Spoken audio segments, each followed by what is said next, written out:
To our channel knowledge saviour. दोस्तों, हमें अपनी शक्तियों का प्रयोग करना चाहिए, लेकिन सिर्फ वहां तक जहां तक वो सही हो और दूसरे की भलाई के लिए हो।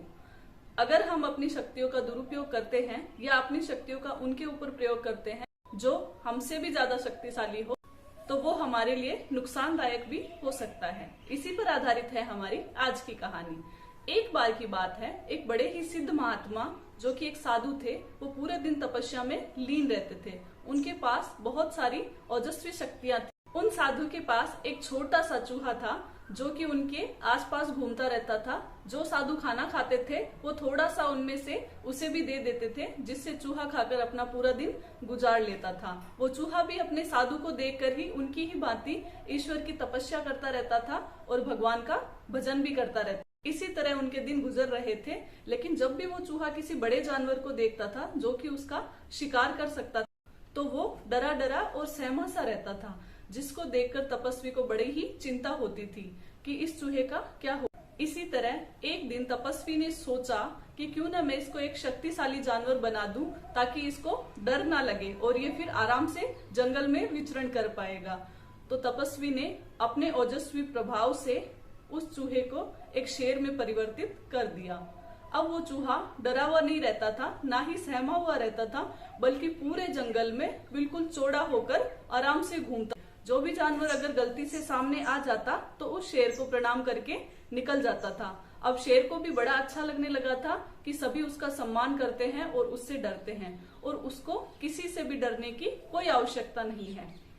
लेकिन तपस्वी तो जानते थे कि वो असल में एक चूहा है, इसलिए वो पहले की ही भांति उसे चूहे की तरह ही प्यार करते थे और दुलार करते थे। लेकिन शेर को ये बात बिल्कुल पसंद नहीं आती थी। जब सब लोग उससे डर रहे हैं तो साधु को भी उससे डरना चाहिए।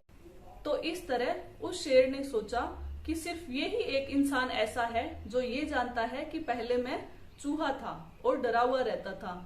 अगर ये बात सभी लोगों को पता चल गई तो कोई भी मेरा सम्मान नहीं करेगा, किसी को भी मेरा भय नहीं रह जाएगा, और इस तरह मेरी पूरी इज्जत खराब हो जाएगी, फिर कोई भी मुझसे नहीं डरेगा।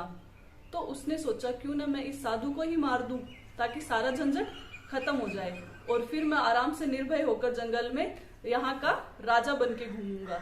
तो शेर ने अपने मन में पाप लाते हुए एक दिन वो साधु के सामने जा रहा था, लेकिन साधु जो कि महान तपस्वी थे, उन्होंने शेर के मन की बात पहले से ही जान ली। तो उन्होंने सोचा कि शायद इसको अपनी शक्तियों का घमंड आ गया है, तो अच्छा यही रहेगा कि इसको अपनी जगह दिखा देनी चाहिए।